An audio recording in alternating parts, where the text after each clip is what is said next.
Jadi kenapa gue membuka review hari ini dengan opening seperti ini?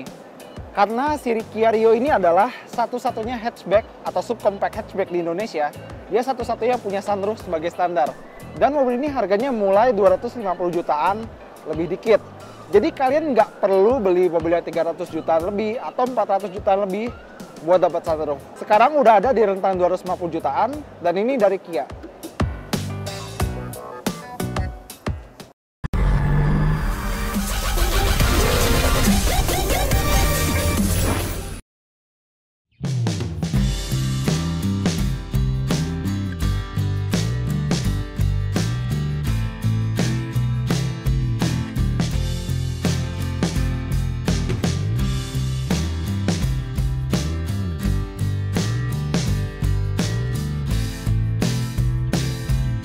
Sekarang si Kia Rio ini dia udah ganti generasi, jadi ini yang paling baru. Diluncurin tahun kemarin di Paris atau pokoknya di Eropa seingat gua. Dan kalau misalnya Kia Rio yang lama itu mirip mobil Seat Leon kalau gua nggak salah. Yang sekarang dia punya wajah itu lebih mirip pada VW Polo atau mungkin VW Golf buat beberapa orang. Tapi dia masih punya ciri khas Kia. Contohnya di depan sini dia ada grill Tiger Nose. Cuma grillnya ini cenderung ketutup. Jadi cuma ada lubang-lubang kecil di bagian 1, 2, 3, 4 kecil seperti itu. Dan di bawah sini dia ada bumper, dia desainnya baru, udah ada fog lamp juga dan di sini ada lapisan chrome. Lampunya dia emang proyektor tapi tanpa LED atau HID. Jadi lampunya masih nyala kuning biasa. Cuma gue suka bentuk LED DRL yang kayak huruf U itu. Kalau dinyalain tuh terang banget dan bagus kelihatannya. Dia punya static bending light. Apa itu? Jadi kalau misalnya setir kita belok kanan, dia ada lampu yang buat menyinari arah ke kanan. Kalau belok kiri, ada yang buat ke kiri. Jadi ini ban dari si Kia Rio baru. Dia karena merek Korea, dia pakai ban Korea. Dia Nexen N Blue dan ukurannya 185/65 R15. Cuma ada yang gue kurang serp sama si Kia Rio baru ini. Pertama, oke, model peleknya keren, cuma menurut gue ukurannya terlalu kecil. Mungkin bakal lebih cakep dan lebih keren kalau mobil ini di-upgrade ukuran peleknya. Katakanlah 16 inci, 17 inci maksimal lah, kalau 18 kegedean. Kedua, menurut spek yang gue baca, dia tidak punya ABS dan tidak punya EBD. Jadi kalau misalnya ngerem, apalagi jalan licin, hati-hati. Kalau misalnya kalian adalah subscriber lama dari Autolet Max dan udah pernah lihat video Kia Carens, Kia Sportage atau Sorento, mungkin kalian kalau misalnya ada detailing Tiger Nose di sini. Jadi dia agak belok gitu sama seperti bagian grillnya. Nah seperti yang gue bilang, dia punya sunroof sebagai standar. Kenapa punya sunroof? Karena ini Rio. Kalau Rio-nya ditambahin B di depannya, sunroofnya hilang. Terus di sini ada lampu sen LED. Dan untuk sebuah mobil Korea, gue rasa kualitas buatannya di sini bagus. Cuma kelihatan kalau rem belakang mobil ini masih rem tromol. Depan cakram, belakang tromol, dan tidak ada ABS, tidak ada EBD segala macam. Kita lanjut ke bagian belakang. Nah ini jadi bagian belakang si Kia Rio. Dia emang belum punya spoiler terintegrasi, cuma desain bagian ini membuat dia kelihatan seperti spoiler beneran. Terus untuk kaca belakang dia udah punya defogger, jadi kalau misalnya berembun atau cuaca lagi banyak airnya, ini bisa kita pakai biar kaca belakang lebih jelas. Di sini ada pembuka buat bagasinya, lampu belakangnya nyalanya kayak LED, tapi belum LED, tenang aja. Terus dia di sini nggak ada sensor parkir, jadi dia punya sensor parkir jeduk yang kalau mundur ada bunyi jeduk berhenti. Dia nggak ada kamera parkir juga, dan bagian belakang sini dia pakai bumper baru dengan aksen hitam doff. Dan ini kuncinya, kalau misalnya kalian bisa lihat, ini dia masih kunci biasa, bukan keyless-nya atau gimana-gimana gitu. Kalau misalnya kita ada tombol hold di bagian sininya buat buka bagasinya, pintu yang lain masih ketutup, tapi pintu bagasi udah kebuka. Tapi emang bukan elektrik sih. Dan seperti Kia Rio yang lama, dia punya bagasi itu yang lumayan standar buat sebuah hatchback, tidak begitu luas tapi juga dibilang sempit, tidak.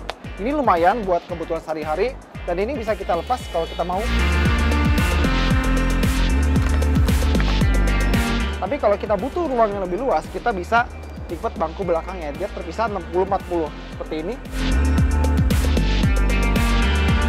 Dia nggak rata lantai karena masih ada sedikit gundukan di bagian sini, tapi buat masukin barang-barang yang lebih gede, gua rasa ini udah cukup akomodatif.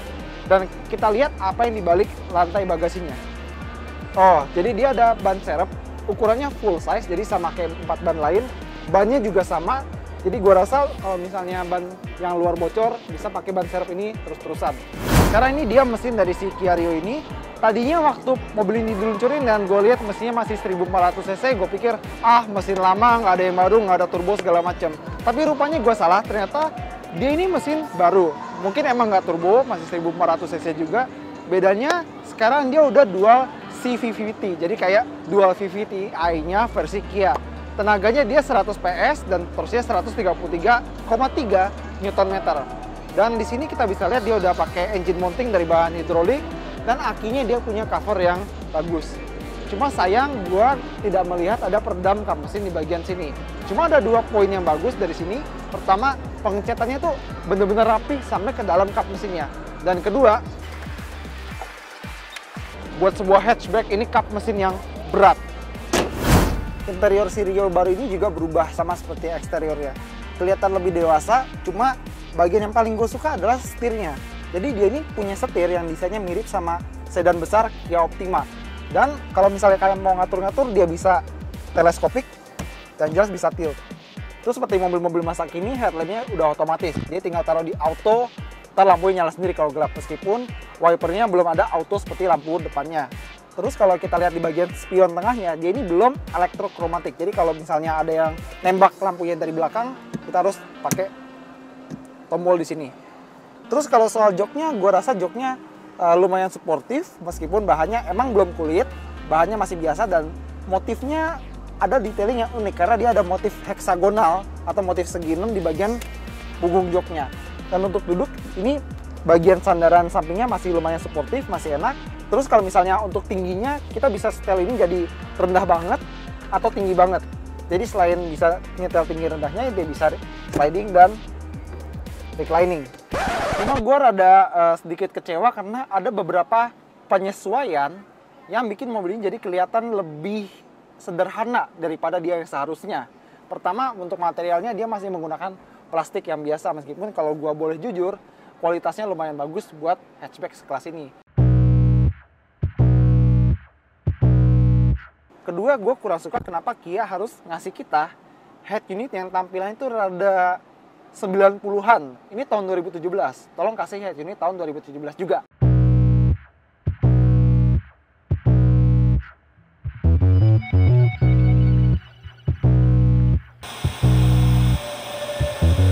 Terus juga dia AC-nya masih sederhana. Di luar sana dia udah pakai AC digital dengan knob yang gue bilang cantik. Kenapa cantik? Soalnya mirip tombol AC-nya Audi. Tapi di sini dia diganti sama knob dari mesin cuci, jadi sederhana.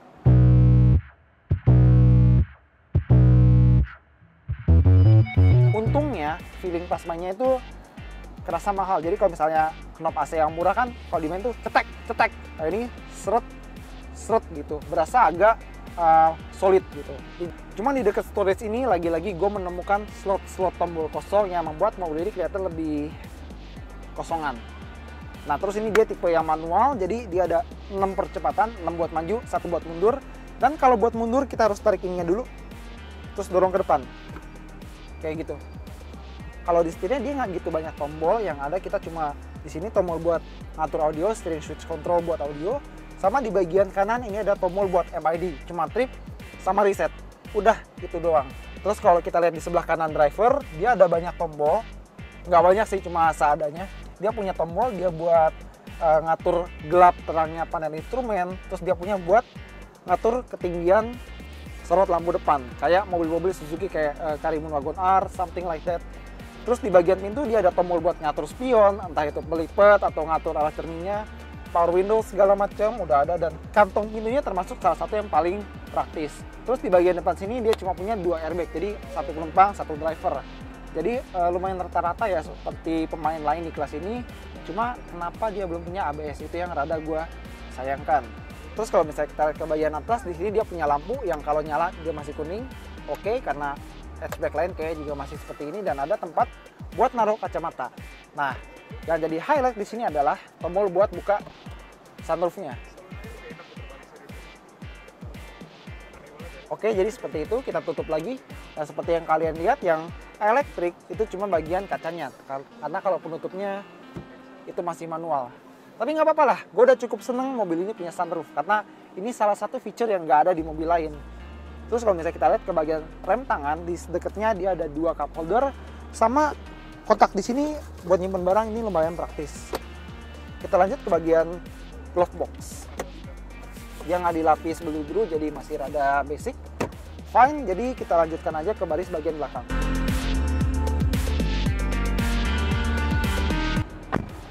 Kalau kalian beli Rio ini buat nebengin orang di belakang, gue rasa orang di belakang masih dapat ruang yang sangat cukup. Gue 178 cm dan ruang kepala masih ada cukup, ruang dengkulnya juga masih ada, dan depannya adalah driving position gue. Di belakang di sini cuma ada kantongnya satu, tapi di bagian belakang driver dia nggak ada kantong. Di sini ada port buat ngecas, tapi dia berupa colokan USB. Jadi nggak perlu adapter tambahan yang biasa dijual di toko aksesoris. Di belakang sini dia nggak ada armrest, jadi nggak ada tempat buat naruh tangan. Cuma di bagian pintu ada, dan posisinya itu pas banget. Cuma kalau buat naruh barang-barang di belakang, dia cuma ada satu kantong kecil di pintu, dan itu kayak cuma muat buat 1 botol minum ukuran biasa. Terus apalagi ya? Oh iya, di sini kita bisa sedikit berekspektasi pada peredamannya. Kenapa? Karena kalau kita lihat bagian peredamannya dia udah double insulation, jadi karetnya ganda, ada satu di sini dan satu di sini. Jadi mungkin peredamannya akan bagus. Terus kalau misalnya kalian lihat, mungkin di joknya ini dia nggak ada logo Isofix, tapi sebenarnya dia udah ada cantolan buat masukin jok bayinya. Jadi kalau misalnya bawa anak di bagian belakang bisa lebih safety. Dan gue rasa ini joknya lumayan empuk ya, jadi sandaran pahanya empuk, sandaran punggungnya juga lumayan. Jadi untuk numpang di belakang inilah salah satu mobil yang cocok. Jadi untuk kesimpulan first impression Kia Rio ini, gue cukup puas sama perubahan dari Rio lama ke Rio baru. Kenapa gue puas? Pertama, desainnya jadi jauh lebih ganteng. Kedua, kualitasnya bagus, kabinnya lega, bagasinya juga lega. Dan yang gue suka dia adalah satu-satunya yang punya sunroof. Lumayan buat selfie di gaya gitu ya. Cuma emang mobil ini nggak sempurna. Gue tidak begitu suka dengan minimnya fitur safety mobil ini. Terus juga buat hiburannya kayak head unit segala macam, dia termasuk yang salah satu yang paling sederhana. Beda dengan hatchback lain yang kelihatan lebih wah di kelasnya, yang ini kelihatan lebih ya. Oke, sekian dari Automotive Next. Thanks sudah nonton dan jangan lupa berikan kritik dan saranmu di bagian komentar. Dah.